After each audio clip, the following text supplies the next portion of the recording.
Bonjour tout le monde! Bonjour! Ça va bien?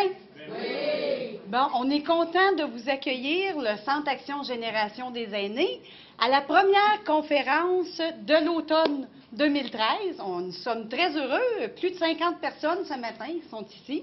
Et ce matin, la conférence porte sur les programmes et les services de la ville de Gatineau d'intérêt pour les citoyens aînés. Et pour ce faire, nous avons M.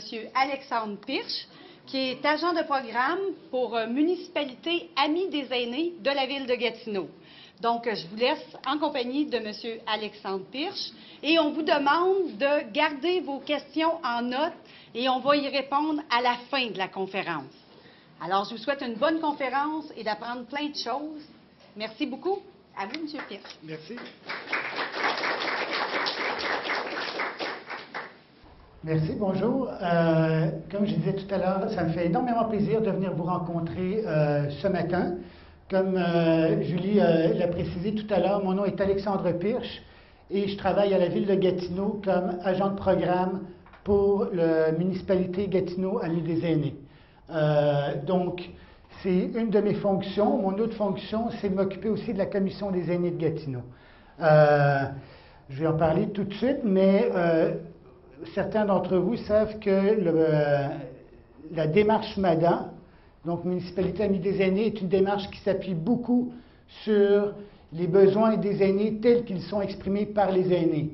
Donc, on est dans la première année de cette démarche-là à la ville de Gatineau. Donc, pour moi, c'est vraiment une opportunité puis un privilège de pouvoir vous rencontrer, de rencontrer les aînés du secteur Buckingham, parce que ce travail-là que j'ai à faire pour les 4 prochaines années, je ne pourrais pas le faire sans vous. Je vais parler très brièvement de MADA ce matin. Je vais revenir plus tard dans le courant de l'automne pour avoir une conférence seulement sur MADA. Aujourd'hui, j'ai pu m'attarder à l'ensemble des programmes et services de la ville de Gatineau qui sont d'intérêt pour les aînés à Gatineau. Et puis, toute l'information que je vais... Il y a quand même beaucoup d'informations que je vais traiter ce matin. Vous avez le PowerPoint avec vous, donc vous n'avez pas nécessairement besoin de prendre de notes. Les numéros de téléphone sont là, les informations pour pouvoir contacter les gens, les personnes ressources pour ces services-là s'y trouvent. Vous avez aussi un sac que j'ai amené qui est un petit kit. Et il y a dedans aussi, il y a généralement l'ensemble des pamphlets relatifs aux services et programmes dont je vais parler ce matin. On m'a informé qu'il y a à peu près une dizaine de personnes qui n'ont pas eu de sac. J'en suis fort désolé. Je vais en préparer d'autres et si vous voulez bien donner pour les personnes qui n'ont pas reçu de sac, donnez votre nom à Julie. Puis moi, je vais faire parvenir à Julie ces sacs-là remplis avec l'information, comme ça vous pourrez l'avoir. C'est une première. C'est la première fois que la ville de Gatineau, à ma connaissance en tout cas, participe à une conférence de ce type-là. Donc, que quelqu'un vient parler aux aînés des services qui les intéressent et qu'on a aussi ce qu'on va appeler la trousse aînée. C'est le premier, c'est le prototype que vous avez entre les mains. Ça va certainement se transformer d'ici les prochains mois, mais c'est une première. Alors, je vais commencer. J'ai parlé de la Commission des aînés de Gatineau. J'ai parlé de la Commission parce que j'ai parlé de quelques politiques de la Ville, parce que ce sont des outils pour vous, les citoyens, pour vous assurer que la Ville remplisse les obligations qu'elle a contractées vis-à-vis de vous, les citoyens. La Commission des aînés en est une. C'était créé le 11 octobre 2011 et c'est vraiment le lien c'est vraiment l'instance qui permet de faire le lien entre les citoyens, les élus et l'administration municipale. Donc, sur la commission, il y a des citoyens qui siègent, il y a des représentants des organisations qui desservent les aînés dans les 4 secteurs de la ville de Gatineau. Pour le secteur Buckingham-Masson-Angers, c'est le Centre Action Génération qui siège à la commission des aînés de Gatineau. Vous avez aussi les institutions de santé, donc C3S de Papineau dans le cas d'ici, puis le C3S de Gatineau est là aussi. Et il y a 3 élus qui siègent à la commission des aînés de Gatineau. Il y a M. Luc Anger, qui est président de la commission. Il y a M. André Laframboise, qui est vice-président, ainsi que Mme Laferrière, qui est une autre vice-présidente. La commission des aînés, ce que ça permet de faire, c'est que ça permet à l'administration municipale, en particulier aux élus aussi, de bien connaître qu'est-ce qui se passe dans le milieu, dans les communautés, pour pouvoir ajuster, développer des services ou des programmes qui vont répondre aux besoins des gens. Et c'est aussi un endroit pour transmettre des doléances ou des commentaires auprès de l'administration municipale puis des élus. Par exemple, tout dernièrement, la dernière recommandation que c'est concernant la hausse des tarifs pour l'activité aquaénée. Donc, il y a eu une hausse des tarifs généralisés des services de loisirs à la ville de Gatineau, dont aquaénée aussi. Puis, il y a des citoyens de Gatineau qui se sont présentés à la commission pour exprimer leur désaccord par rapport à cette hausse-là. Et donc, ce désaccord-là, maintenant, il va être transmis auprès de l'administration municipale et des élus de Gatineau. Donc, c'est un outil pour vous qui est très, très intéressant puis important. Il faut l'utiliser. Gatineau, municipalité amie des aînés. Donc, cette année, on devrait recevoir probablement la semaine prochaine, on devrait avoir quelqu'un de Québec qui vient nous apporter notre reconnaissance officielle, MADA. Donc, officiellement, Gatineau est maintenant une municipalité amie des aînés. Il y a un plan d'action qui a été approuvé en avril 2013 pour les 4 prochaines années. Je vais rapidement passer par-dessus qu'est-ce que le plan prévoit pour cette année-ci. On a informé la Société de transport de l'Outaouais des besoins des aînés. On sait que c'est une problématique qui est très, très souvent mentionnée par les gens, le problème du transport. Ici, à Buckingham-Masson-Angers, on sait que c'est encore plus aigu comme difficulté.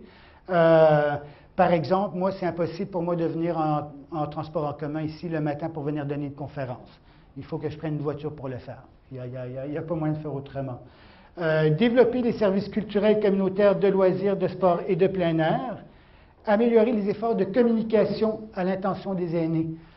Et aujourd'hui, c'est une des choses que je suis en train de mettre en place. On sait, à travers toutes les consultations qu'on a fait auprès des aînés, que les gens préfèrent généralement qu'on leur parle face à face. Donc, pour informer les gens des services, des programmes de la Ville de Gatineau, ben, je me suis dit que ce serait une bonne idée, j'ai profité de l'invitation de Julie aussi, de commencer à développer ce genre de conférence-là. C'est une première, je vais pouvoir la raffiner après ça, entre autres avec la fiche d'évaluation que je vous encourage fortement de remplir et de ne pas me faire de cadeaux. Ça va me permettre d'améliorer la conférence puis de la présenter dans les autres secteurs de la Ville, puis ensuite de ça, de faire ça une fois par année.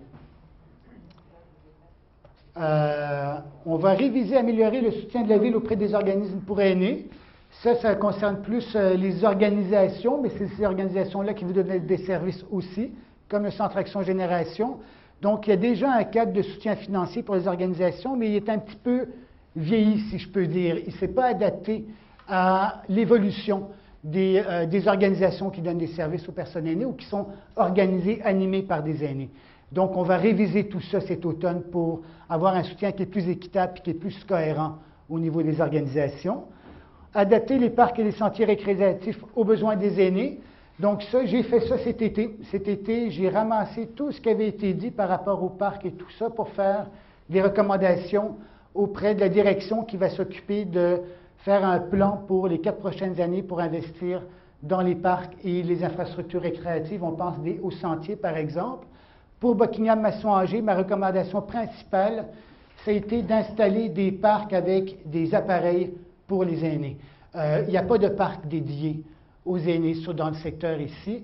Donc, ma recommandation, c'est d'en avoir un dans chacun des secteurs, idéalement à proximité de résidences où se trouvent majoritairement des aînés. J'ai mentionné, entre autres, la nouvelle résidence Le Bellage qui a ouvert il y a quelques mois.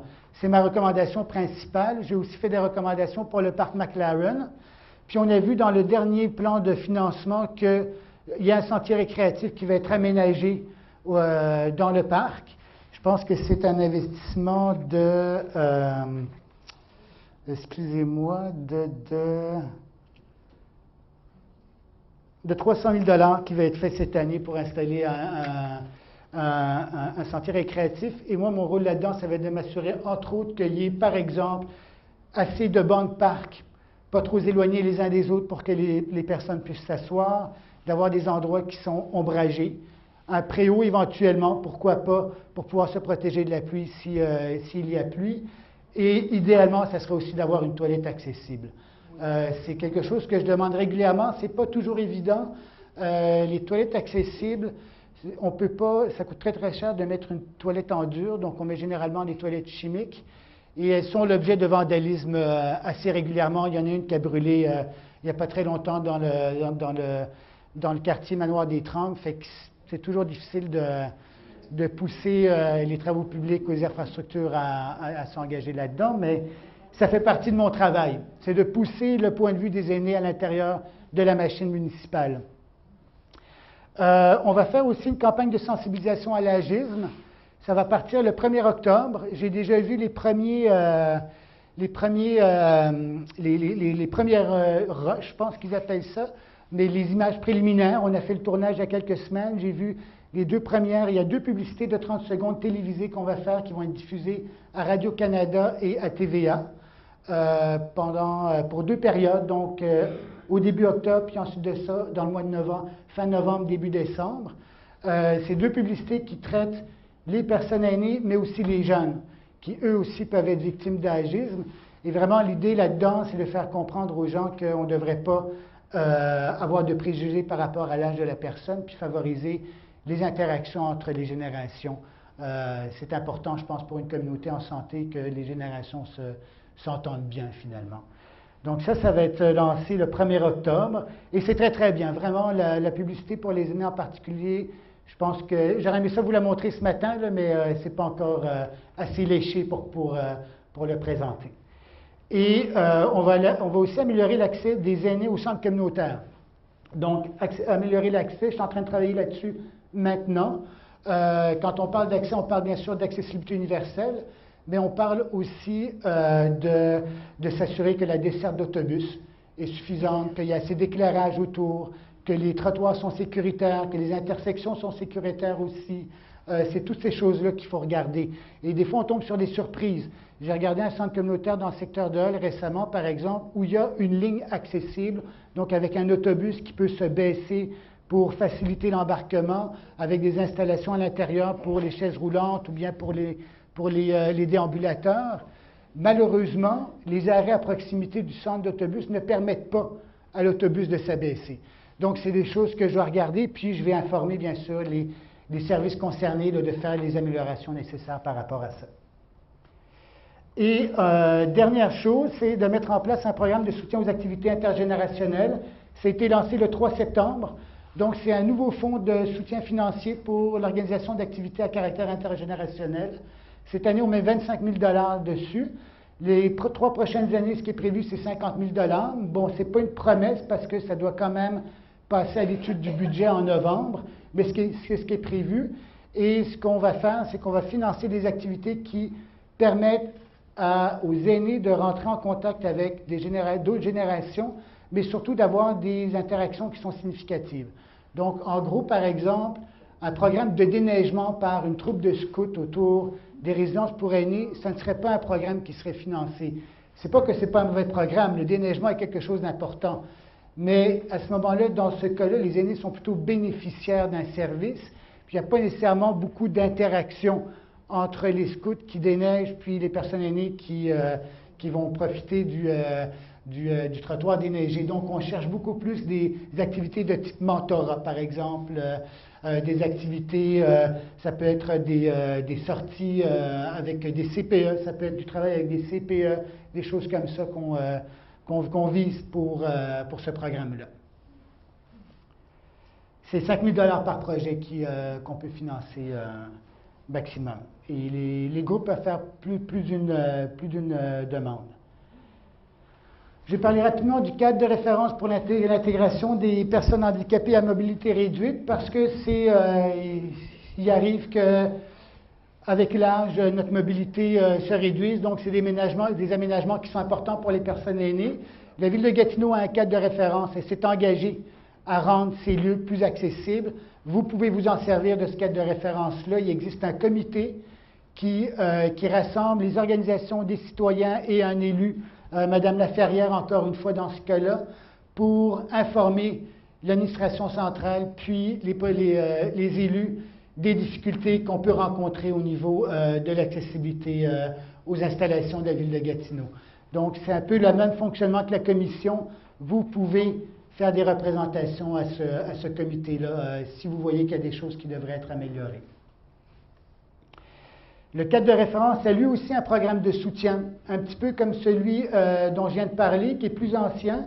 Je vous en parle parce que ça peut être intéressant pour des organismes d'aînés d'avoir des sous pour améliorer l'accessibilité des espaces qu'ils utilisent, par exemple. Ça peut être l'installation d'une rampe, d'une porte automatique, des choses comme ça. Puis là aussi, vous avez jusqu'à 5 000 $ que vous pouvez aller chercher auprès de la Ville de Gatineau pour faire ces aménagements-là, pour les organisations à but non lucratif. Je vais juste regarder mon temps, c'est pas si mal. Je vais parler maintenant des services, des programmes. Là, j'ai fini avec les politiques et tout ça. La porte d'entrée au service de la Ville de Gatineau, c'est la carte Accès Gatineau. Il faut passer par là. Ça va être très difficile pour vous. C'est sûr qu'il y a certains services que vous allez quand même pouvoir avoir accès. Mais en ce qui concerne la culture, les loisirs, les sports, ça prend une carte Accès Gatineau pour pouvoir s'inscrire. Vous avez deux types de cartes Accès Gatineau. Vous avez la carte régulière qui vous permet d'utiliser, par exemple, la bibliothèque et de participer et de vous inscrire aux activités, en fait. Et vous avez la carte Accès Gatineau Plus, qui elle est payante. La carte Accès Gatineau est gratuite. La carte Accès Plus est payante. Il y a un tarif pour les aînés. C'est 20 $ par année. Et si jamais vous vivez avec un revenu modeste, à ce moment-là, on parle de 40 000 $ et moins par année. Le tarif est de 12 $. C'est un investissement qui en vaut la peine. Ça vous permet de participer à ce qu'on appelle les activités de participation libre, donc du badminton, par exemple. Ça vous donne aussi accès à de l'équipement dans les centres de plein air de la Ville de Gatineau. On parle du lac Beauchamp et du lac Lemay, où vous pouvez faire du canot gratuitement, par exemple, l'été. Vous pouvez faire du ski de fond ou de la raquette aussi, avoir l'équipement gratuit aussi l'été. Donc, c'est des choses intéressantes. Ça vous donne aussi 3 accès gratuits aux écocentres de la municipalité. Il y a 2 écocentres maintenant à Gatineau. Il y en a un qui vient d'ouvrir pas très loin d'ici d'ailleurs, sur la rue Pierre-Ménard. Et ça vous permet de disposer de déchets domestiques dangereux, de restes de rénovation, etc., etc. Et vous pouvez amener ça gratuitement à 3 reprises à chaque année avec cette carte-là. Oui? Oui, c'est ça, exactement, tout à fait. Mais c'est plus près. L'autre était dans le Vuol. Donc là, vous en avez un qui est un peu plus près chez vous. Et la carte Accès Gatineau, on peut la procurer à la bibliothèque.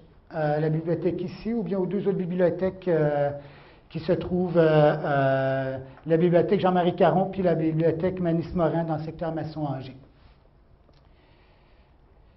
Les bibliothèques, rapidement, les services des bibliothèques, des cours d'initiation à l'informatique, j'ai vu que le Centre Action Gatineau en offre, puis ils les offrent gratuitement. Alors, utilisez-les parce qu'à la bibliothèque, on va vous charger 20 $. Par contre, il y a d'autres choses intéressantes dans les bibliothèques. Il y a des livres sonores qui existent, donc des livres qui sont lus sur CD ou sur cassette.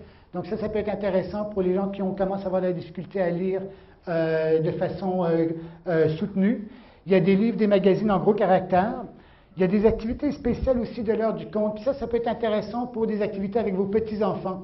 Par exemple, pour l'Halloween, il va y avoir une heure du conte pour l'Halloween. Puis les enfants vont venir là déguisés. Puis il y a une animatrice qui organise des jeux et tout ça. Puis c'est des occasions de rapprochement entre parents-enfants ou grands-parents-enfants. Et le coût est très, très modeste. On parle généralement de 2 ou 3 $. Fait que ça peut être très intéressant. Moi-même, j'y participe régulièrement en tant que papa. C'est super amusant. C'est très, très bien. Il y a des ressources en généalogie pour les gens qui s'intéressent. Et puis, il y a des postes Internet et l'Internet sans fil aussi gratuit.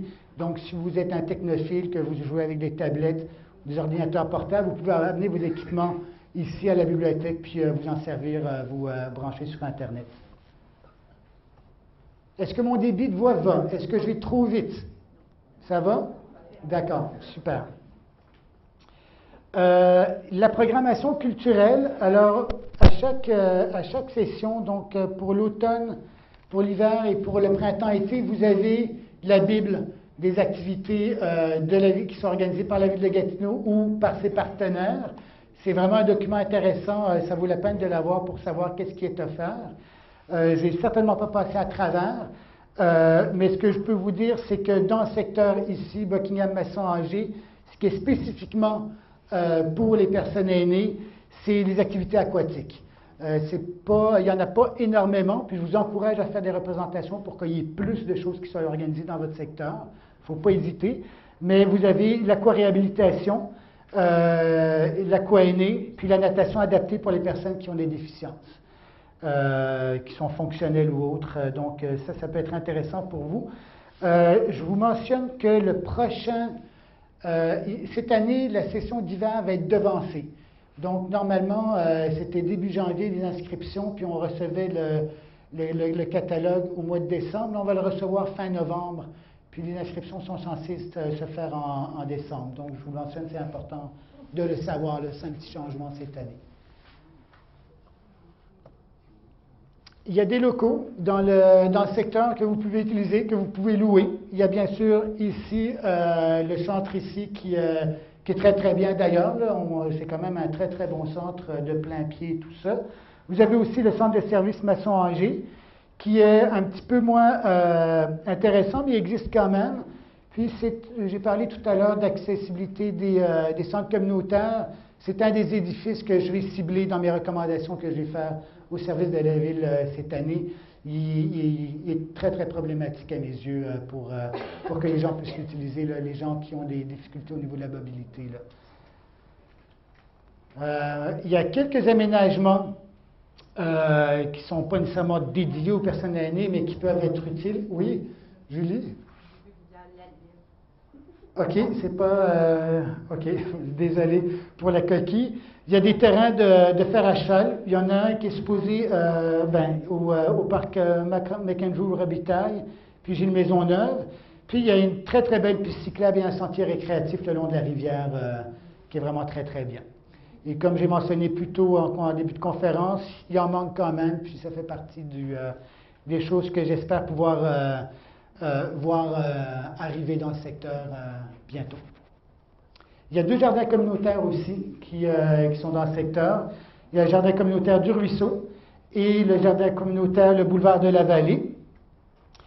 Et pour les informations, c'est Mme Karine Desaulniers que vous pouvez contacter pour ça. Je suis sûr que... Il y en a un qui s'en vient dans le secteur Buckingham. C'est super, je n'étais pas au courant. Tant mieux. C'est vraiment... les jardins communautaires, c'est vraiment un bel endroit pour voir un petit peu... pour être en contact avec sa communauté et tout ça. Moi, j'ai un petit terrain aussi, puis c'est de toute beauté, en particulier en début d'année, puis en fin d'année, là, aux récoltes et tout ça, de voir tout le monde, de discuter avec les gens et tout, là. C'est très, très agréable comme genre d'activité, très familial avec plein d'enfants partout aussi, là, c'est super. Au niveau d'habitation, c'est une autre chose qui est quand même assez importante pour les aînés, et fait que je vais parler un petit peu des choses qui existent au niveau de l'habitation. Il y en a une, entre autres, il y a un règlement d'urbanisme qui, malheureusement, à Gatineau, on n'a pas encore de programme facilitant des rénovations pour avoir des maisons qu'on appelle intergénérationnelles.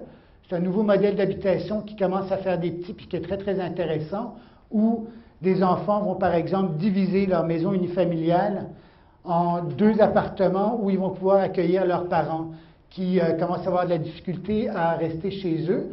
C'est très intéressant parce que la famille reste ensemble. Et donc, la personne n'a pas nécessairement besoin de déménager dans un endroit qu'elle ne connaît pas, avec des gens qu'elle connaît moins bien et tout ça. Donc, c'est un modèle qui est très intéressant. Malheureusement, on n'a pas encore de programme qui facilite ça, comme par exemple des crédits de taxes ou des choses comme ça. Par contre, il y a un règlement d'urbanisme qui facilite l'obtention du permis pour faire ce type d'aménagement-là chez vous. Vous avez le numéro de l'article ici. Je ne vais pas rentrer dans les détails, je ne suis pas un urbanisme. Vous avez aussi le numéro de téléphone plus bas dans la présentation, vous avez le numéro de téléphone du service d'urbanisme. Si vous avez des questions, c'est les gens à appeler pour avoir des réponses à vos questions.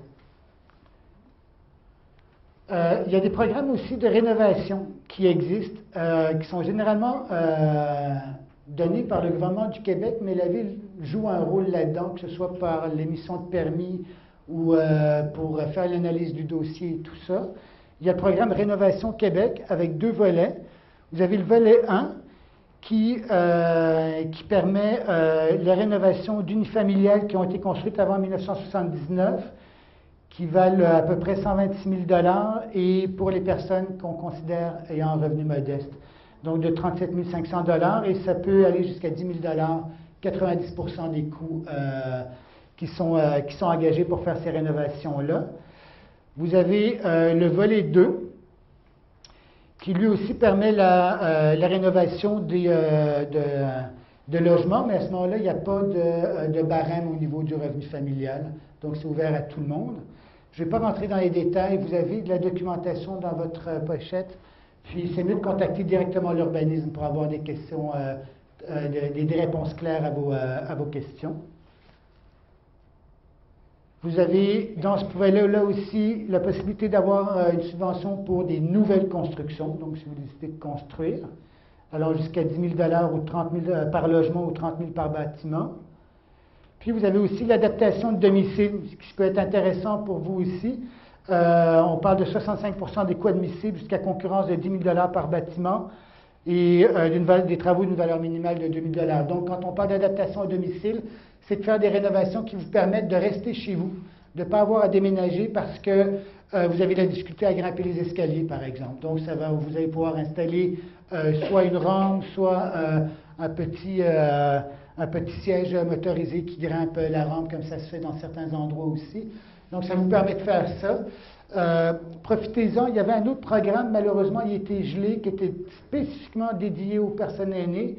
Le gouvernement du Québec l'a mis en révision cette année, puis je les ai appelés il y a quelques semaines, puis il n'y a rien qui bouge pour l'instant à ce niveau-là. Ils sont encore en révision. Fait qu'on avait 2 programmes, maintenant on en a juste un, on a celui-là. Donc je vous encourage à l'utiliser si vous en avez besoin. Il y a un programme d'accession à la propriété, donc ça c'est pour une subvention pour l'achat d'un domicile, pas pour la construction ou la rénovation. Et vous avez le numéro de téléphone du service d'urbanisme qui va pouvoir vous renseigner si vous avez des questions. 10h30, bon, ça va bien. Ensuite de ça, il y a l'Office municipal d'habitation de Gatineau aussi, qui est un organisme parapublic. Donc, ce n'est pas la ville de Gatineau elle-même, mais il reste que c'est quand même les élus qui siègent au conseil d'administration et c'est parapublic. Donc, c'est quand même la ville a son mot à dire avec cet organisme-là, même s'il est indépendant.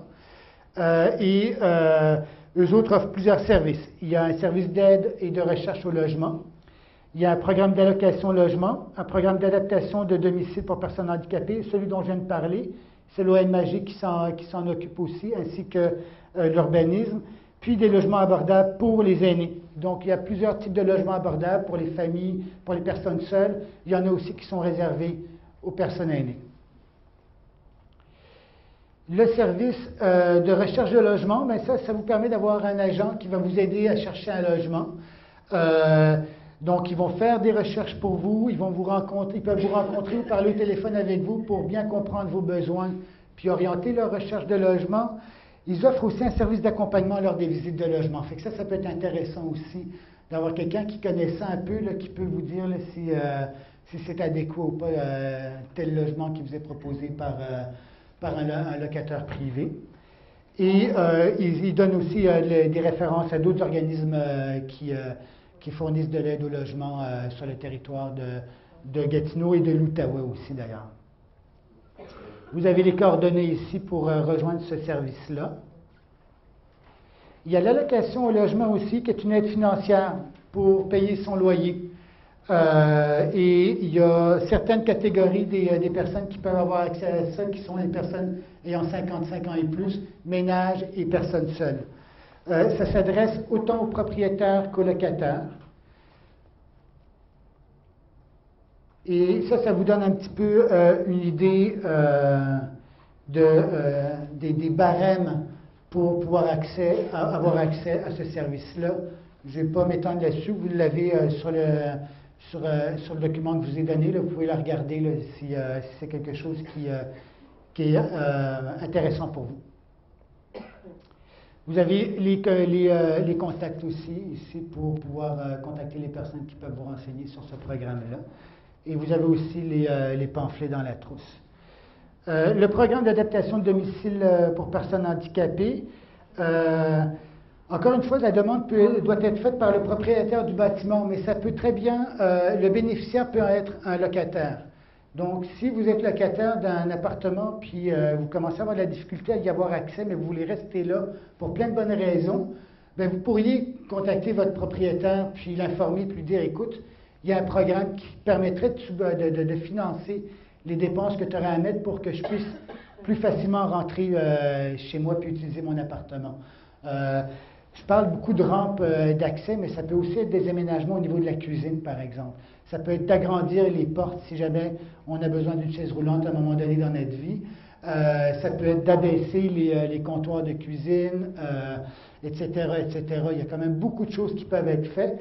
Puis, si jamais vous savez pas trop, vous savez que c'est pas facile d'utiliser vos équipements et tout ça, ou vos meubles et tout, mais vous savez pas trop comment faire, sur le site de la Ville de Gatineau, il y a tout un ensemble de fiches techniques sur l'aménagement de logements pour les rendre plus accessibles. Fait que c'est tout là. C'est très, très utile pour donner, par exemple, à la personne qui va faire les travaux chez vous, elle peut utiliser ça pour bien les faire. C'est très intéressant. La demande, bien sûr, doit être faite par le propriétaire du bâtiment, même si c'est un locataire qui va pouvoir en profiter. Pour avoir accès à ce programme-là, il faut contacter un ergothérapeute qui va faire une évaluation de votre appartement et de vos capacités fonctionnelles et qui va pouvoir soumettre la demande, ou vous pouvez contacter directement la Société d'habitation du Québec. Il y a aussi des logements abordables qui sont spécifiquement offerts aux personnes aînées, et là je parle seulement de ceux qui sont dans le secteur ici, Buckingham-Masson-Angers. Vous avez la résidence Maisonneuve, résidence du Bassin, complexe Church, puis le complexe Champagne, qui sont 4 résidences, plus le Bellage, bien sûr, qui vient d'ouvrir. Donc, ce sont des endroits, ça, vous contactez directement l'Office municipal d'habitation pour faire une demande de logement pour y avoir accès. C'est des logements abordables, donc en dessous des prix du marché. Vous avez les contacts pour pouvoir obtenir l'information pour avoir accès à ce service-là. Au niveau de la sécurité, la Ville de Gatineau, la loi québécoise de la sécurité civile fait un partage des responsabilités entre les municipalités puis les citoyens en cas de sinistre grave. Bien sûr, on a en tête ce qui est arrivé malheureusement à Lac-Mégantic récemment, mais généralement, on a des sinistres qui sont quand même moins catastrophique que ça. Dans ce cas-là, c'est évident que la population ne pouvait pas vraiment faire face à un événement d'une telle ampleur, mais il reste que la loi québécoise demande aux citoyens de se préparer en cas de sinistre important. Ça vient de la crise du verglas, tout ça, que vous avez certainement tous connu. Et donc, les municipalités, le rôle des municipalités, c'est de s'assurer d'informer les citoyens des mesures à prendre, puis de mettre en place les interventions nécessaires avec les services d'urgence. Et les citoyens, c'est de pouvoir se préparer à être autonomes pendant 72 heures, suivant un sinistre important qui arriverait dans la municipalité. Puis à cet effet-là, la Ville de Gatineau a développé un guide de survie qui est dans votre pochette.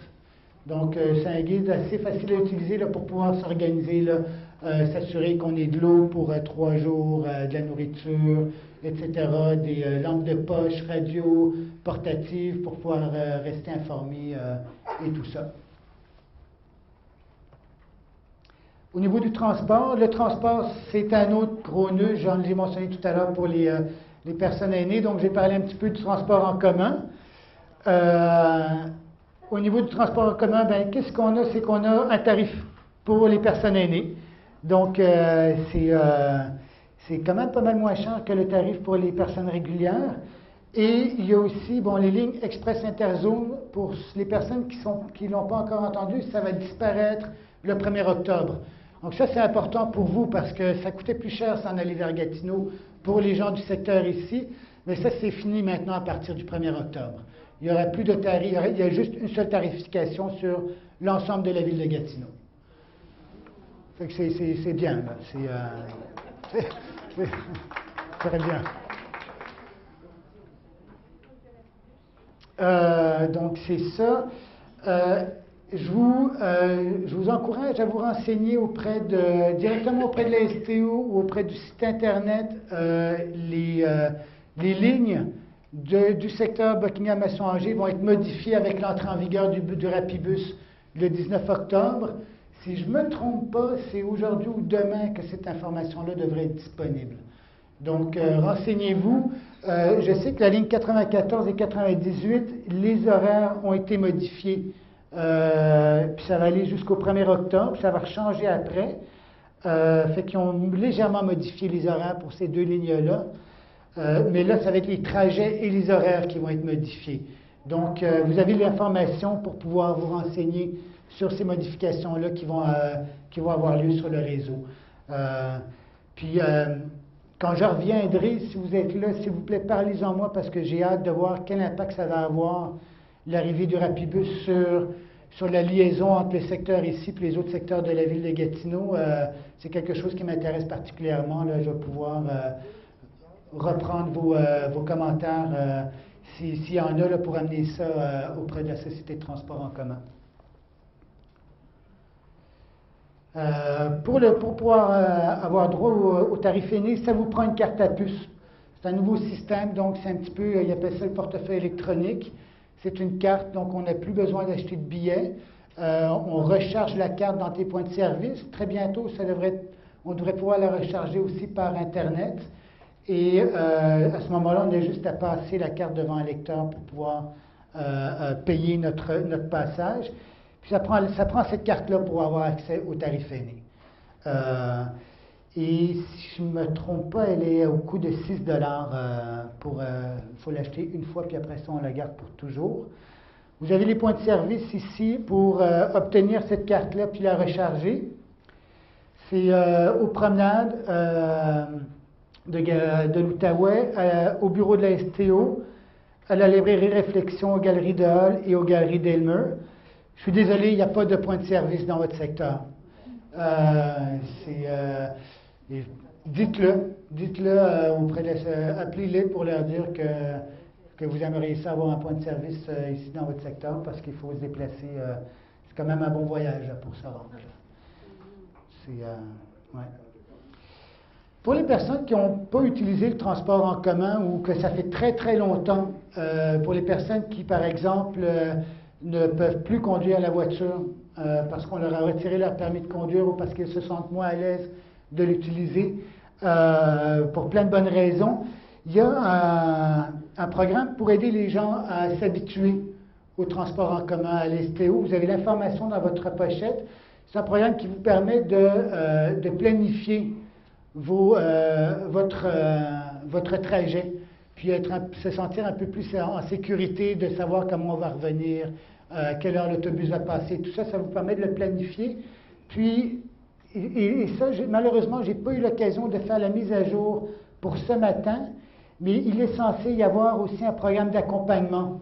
Donc, mais j'ai pu retrouver l'information, j'ai pas pu retrouver l'information là-dessus, je sais qu'il a existé.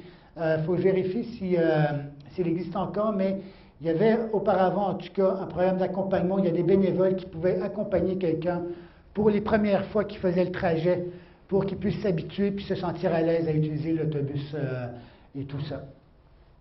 Mais il reste que les outils, vous pouvez les utiliser vous-même aussi, là. Et vous les avez, puis vous pouvez appeler pour en avoir d'autres, si le cas échéant.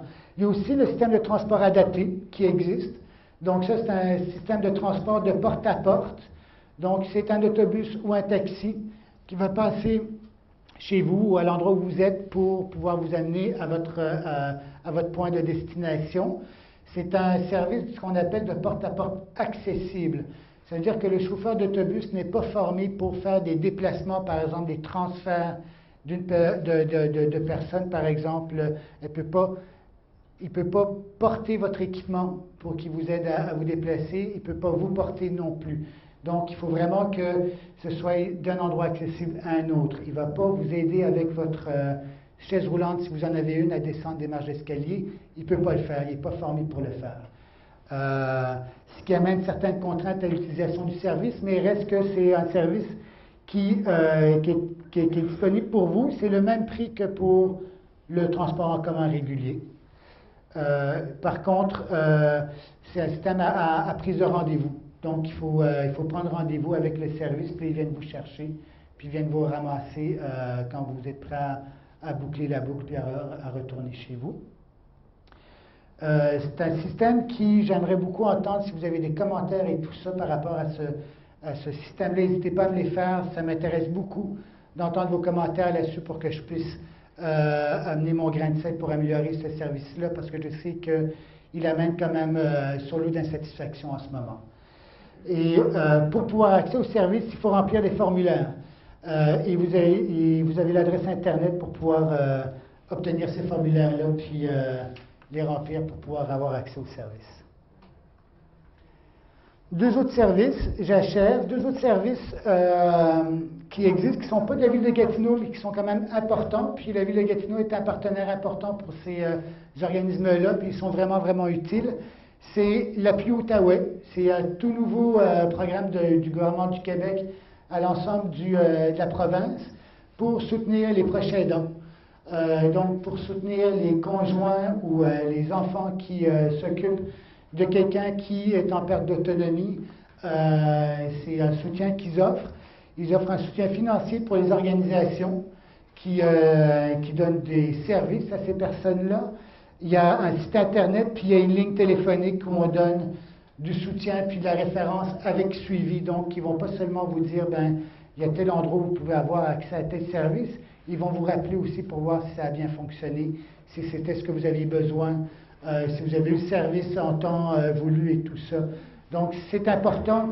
J'encourage beaucoup les proches aidants à utiliser ce type de service-là. Généralement, on ne s'en rend pas compte qu'on est rendu épuisé seulement quand on est rendu au fond du baril. Puis ce n'est pas une bonne nouvelle ni pour le proche aidant, ni pour la personne aidée. Donc, utiliser le service, ça vaut la peine de le faire avant qu'on soit épuisé. Ah, donc il y en a un groupe ici pour le soutien qui est situé au Centre Action Génération, me dit Julie. Et finalement, vous avez le service 211, qui est un nouveau service qui existait un petit peu avant sous une autre forme. C'était la ligne Info Aîné. Peut-être que certains d'entre vous l'ont connu. Maintenant, c'est devenu un service 211, donc plus généralisé à l'ensemble des besoins que les personnes peuvent éprouver. Et c'est un service de ligne téléphonique ou de site Internet où on va pouvoir vous informer, encore une fois, des organisations qui peuvent répondre à des besoins spécifiques que vous avez. Donc, au lieu de chercher à travers le bottin ou en posant des questions et tout ça, vous pouvez utiliser ce service-là. Moi, je l'ai testé à plusieurs reprises. Puis, je n'ai pas utilisé le téléphone encore parce que ça coûte de l'argent, hein, ça. Et c'est gratuit pour les gens qui l'utilisent, le service. Mais chaque appel coûte 2 ou 3 $. Et on a lancé le service il y a quelques mois à peine, puis ça a explosé. Fait que là, ils commencent à s'inquiéter. C'est un beau problème, moi, que j'appelle. Si les gens appellent, c'est que ça les intéresse, c'est qu'ils en ont besoin. En même temps, ben là, ils commencent à être inquiets pour le financement du programme. Donc, si vous pouvez utiliser l'Internet avant d'appeler pour obtenir l'information, parce que ça ne coûte rien absolument à l'organisation. Et c'est quand même assez facile à utiliser et ça donne vraiment, c'est complet. Là. Moi, je l'ai testé, puis c'est très, très complet comme base de données avec les organisations. Vous pouvez faire des recherches par organisation ou par type de service dont vous avez besoin, par secteur, etc., etc. Donc, c'est très intéressant. Et voilà, c'était ma présentation. Mon Dieu, j'ai roulé ça en 50 minutes. C'est pas mal bon, ça me prend plus de temps que ça d'habitude.